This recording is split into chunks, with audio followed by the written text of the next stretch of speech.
Good evening, everyone. Today we want to talk about there's too many cars in Macau. As we all know, Macau experienced fast economic boom after opening the gambling industry monopoly.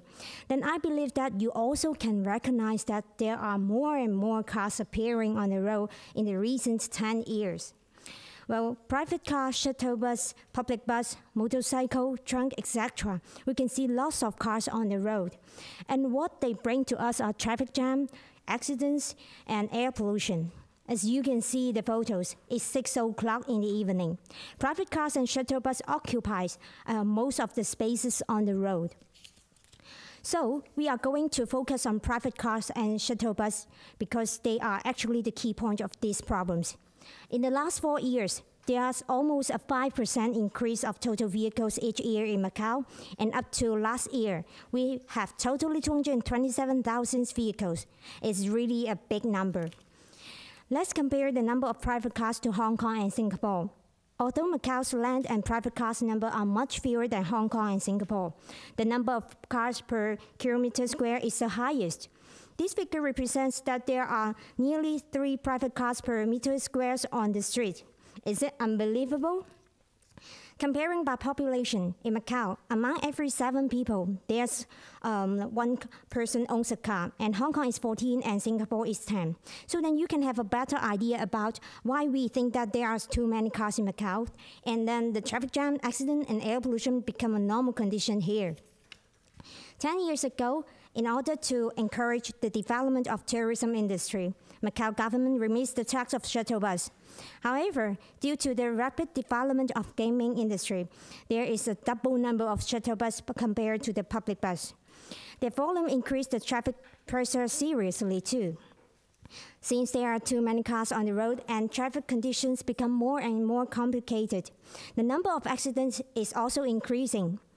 There are 36 to 41 accidents happening per day in 2010 to 2013. And it's really amazing and seems can't be happened in such small city like Macau. Let me show you some other concrete figures. There's no decrease on fatality number, but an increase again. On the other hand, over 50% of cars involved in those accidents is private car. Controlling the number of private cars maybe is one of the effective ways to decrease the number of accidents. On the other hand, the air pollution of Macau is become worse. I think you can also feel that. On average, there are just 7 bad days each month. However, in December last year, there were 18 days for bad and 6 days for very bad. According to some researchers, car exhaust is the main factor. As you can see from previous pictures, there are lots of problems caused by the problem of too many cars. To take fewer cars in Macau and create a better living environment for our next generation, we should make a change now, and it should start from the government. The following are our suggestions. Actually, Macau government doesn't change the import tax for decades, and it just like encourage people to buy cars in Macau. Just compare with mainland China and Hong Kong. As you can see from the table, the lowest import tax rate is Macau. That means people can buy a car very easily with a very low price. Therefore, we think that increasing the car import tax rate will be the most effective way to hit the people buying cars and stop the cars number keeping increasing. If the tax rate increases to a suitable high level, people will surely step back to consider whether to buy a car or not. Besides increased car import tax rate, we can also adjust the circulation tax each year. Because Macau doesn't adjust the circulation tax for many years, from the table you can easily find that the circulation tax is very low in Macau, and is much cheaper than Hong Kong as well. And let's see an example. Hong Kong increased the tax for a double in 1982 and kept pace with inflation, and the number of new cars registration reduced significantly. Although it increased afterwards just due to some other factors, but as you can see, this policy actually worked. And currently, there is no law to control the number of shuttle buses in Macau. There are totally 35 casinos, and all of the casino size is different, so their shuttle bus number should not be the same for sure. And we can restrict the number of shuttle buses by the following method.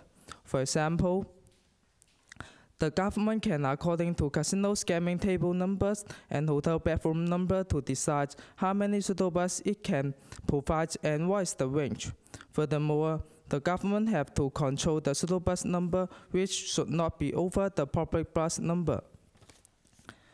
On the other hand, some indirection policy can help reduce the cars number too. Firstly, in order to attract more people to use public transportation, the transportation system should be reformed. For example, rearrange the shift schedule, stop points, and improve the facilities for disabled, etc. Secondly, set out priority routes for the public bus at some job roads and peak hours. It may prevent people to drive their own cars in peak hours. A good example of this kind of policy is the route of Amanda Ribeiro. It will release the traffic pressure in weekends there. Firstly, increasing the difficulty of having a driving license may be a good way to try. The government can set a reasonable age for getting a driving license. It should not be 18 but a higher age. Besides, people should renew their license for every 10 years too. Finally, above policy can reduce the number of cars in Macau. After that, air quality can be improved, traffic jam pressure can be released, and due to the less complicated traffic conditions, car accidents can be reduced too. Therefore, the living quality of Macau will be better. That's all. Thank you.